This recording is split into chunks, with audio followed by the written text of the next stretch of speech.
दर्शकबिन्दहरू, आज म तपाईहरुलाई बताउन गइरहेको छु हामी विश्वासी जीवनमा कसरी हरेक रोगहरूबाट छुटकारा पाउन सकिन्छ।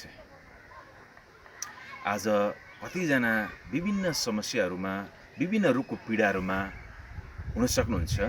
म तपाईहरुलाई यो वचनबाट सन्देश दिन गइरहेको छु। यो महत्त्वपूर्ण सन्देश तपाईले सुरुदेखि अन्तिमसम्म सुन्नुहोला भन्ने म आग्रह गर्दछु।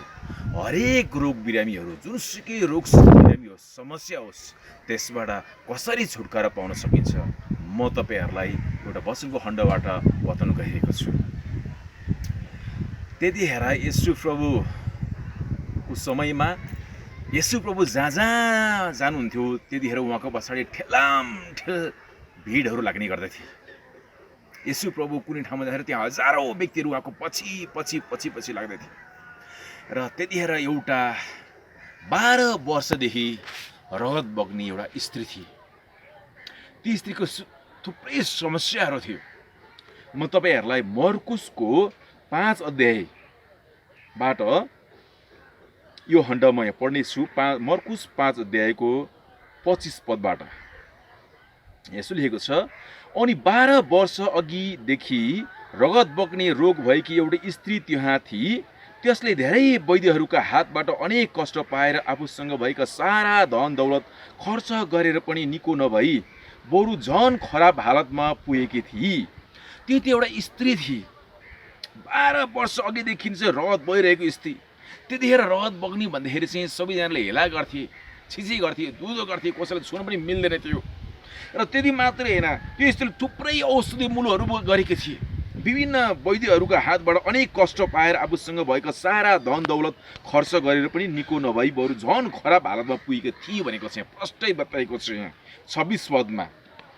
एकदम खराब भएको, उसको धन सम्पत्ति पैसा पनि त्यहाँ सिद्धिसकेको थियो। अब केही उपाय थिएन। त्यतिखेरका त्यो वैद्यहरू, त्यो डाक्टरहरूले पनि त्यहाँ लुटेकाहरू, उनीहरूले अझ समस्या दिएका कुराहरू हामी यहाँ पाउँछौँ। अनि उसको हालत चाहिँ एकदमै खराब थियो, दयनीय थियो। 27 पद, येशूको विषयमा त्यसले सुनेकी थिए र भिडको पछिल्लोतिरबाट आएर उहाँको वस्त्र त्यसले छोई। अनि त्यो स्त्रीले चाहिँ येशूको विषयमा त्यसले सुनेकी थिए।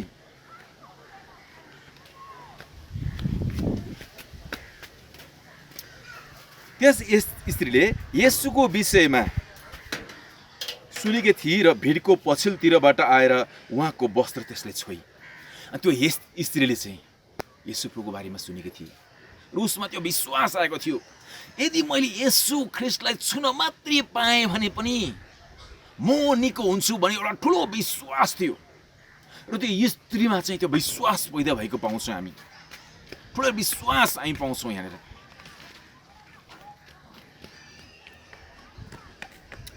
अनि त्यो स्त्रीमा त्यो एउटा आशा आएको हामी पाउँछौँ। एउटा आशा पनि हामी देख्छौँ र एउटा विश्वास पनि हामी देख्छौँ र त्योभन्दा ठुलो एउटा हिम्मत पनि हामी देख्छौँ। किनकि यस स्त्रीले येशू प्रभुलाई छुनु भनेको चाहिँ डेन्जर कुरा थियो, खतरनाक कुरा थियो। त्यतिखेर चाहिँ त्यस्तो 12 वर्षदेखि चाहिँ रगत बग्ने स्त्रीहरूलाई चाहिँ सबैले हेला गर्थे, कसैलाई छुन मिल्दैन थियो। त्यो स्त्रीलाई चाहिँ त्यो विश्वास आयो, जेसुकै होस्, जस्तो सुकै होस्, म येशू प्रभुले एकचोटि छुन मात्रै पाएँ भने पनि, उहाँको लुगाको वस्त्र छुन मात्र पाएँ भने म निको हुन्छु भन्ने त्यो विश्वास त्यो स्त्रीमा थिए। र उसले हिम्मत जुटाए।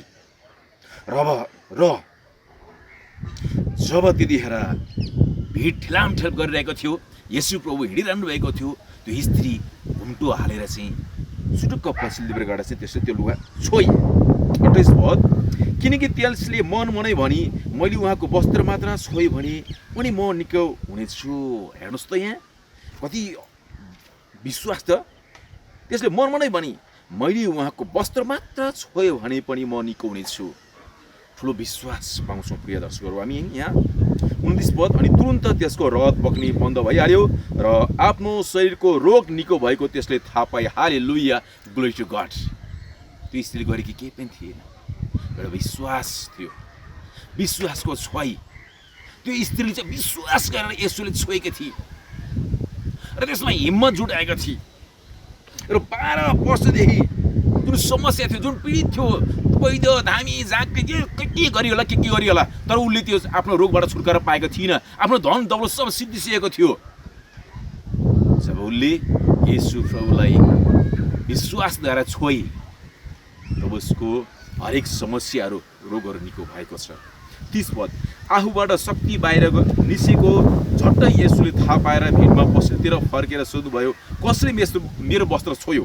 31 पद, चेलाहरूले उहाँलाई भन्यो, भिडले ठेलमठेल गरेको त तपाईँले देख्नुभएकै छ, र पनि तपाईँ भन्नुहुन्छ कसले मलाई छोयो? त्यतिखेर चेलाहरूले देखेका थिए, भिडले ठेलामठेल गरेका थिए। येशू प्रभु यसो फर्केर चाहिँ सोध्नुहुन्छ, कसले मलाई छोयो? चेलाहरू छक्क पर्छ, यत्रो भिडहरू छन् गुरुज्यू, जसले पनि छोइहाल्छ नि तपाईँलाई भनेर चाहिँ जवाफ दिन्छ नि। 32 पद, उहाँलाई छोएको हो भनी उहाँले चारैतिर हेर्न लाग्नुभयो। तब आफूलाई जे भएको थियो सो थाहा पाएर त्यो स्त्री डरले काम्दै आएर येशूको अघि घोप्टो परी उहाँलाई सबै सत्य कुरा भनिदिए।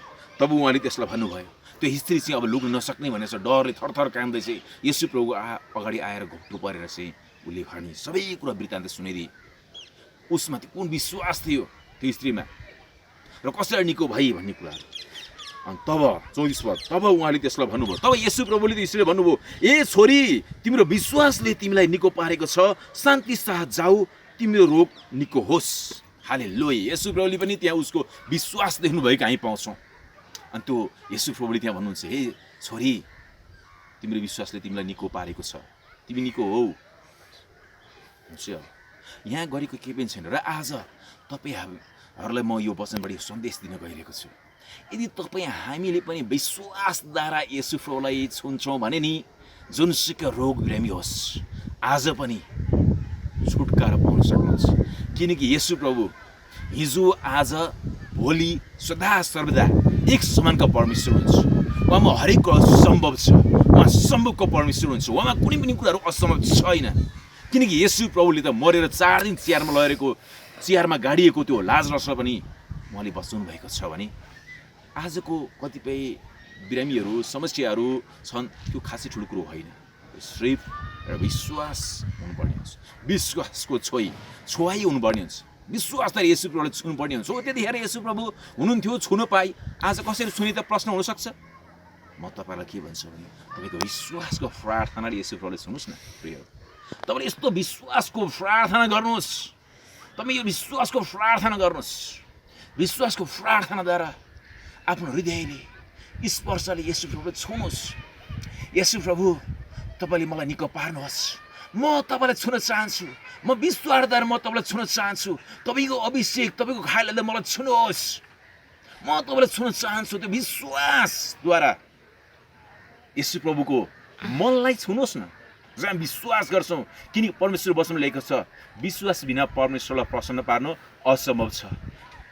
हामी यहाँ थाहा छौँ, यदि हामी पुरा विश्वास गर्छौँ भने येशू प्रभुको परमेश्वरको मनलाई हामी छुन सक्छौँ, उहाँको हृदयलाई हामी छुन सक्छौँ। जब हामी उहाँको हृदयलाई, उहाँको मनलाई छुन सक्छौँ नि, उहाँले चाहिँ हाम्रो सबै प्रकारका समस्याहरूबाट छुटकारा दिनुहुन्छ। किनकि तपाईँ हाम्रो सृष्टिकर्ता परमेश्वर उहाँ नै हुनुहुन्छ। जसरी एउटा बाइक बिग्रिँदाखेरि चाहिँ बाइकको मेकानिकललाई गएर चेक गर्दाखेरि के हो कसो हो भित्र सबै कुराहरू उसले चाहिँ बनाउँछ भने, त्यस्तै गरी तपाईँ हाम्रो शरीरमा भएको के छ कसो छ समस्याहरू छ, सबै कुराहरू चाहिँ अङ्ग प्रत्यङ्ग मालिक उहाँ नै हुन्छ। उहाँले भन्नुभएको छ, तिमीलाई तिम्रो आमाको गर्भमा सृष्टि गर्ने परमेश्वर म नै हुँ भन्नुभएको छ। यदि हामीले आफ्नो शरीरलाई त्यो परमेश्वरका सुम्पिदियो भने हाम्रो शरीरमा जे सुकै समस्याहरू छन्, नमिलेको कुराहरू छन्, त्यो सबै उहाँले मिलाइदिनुहुन्छ।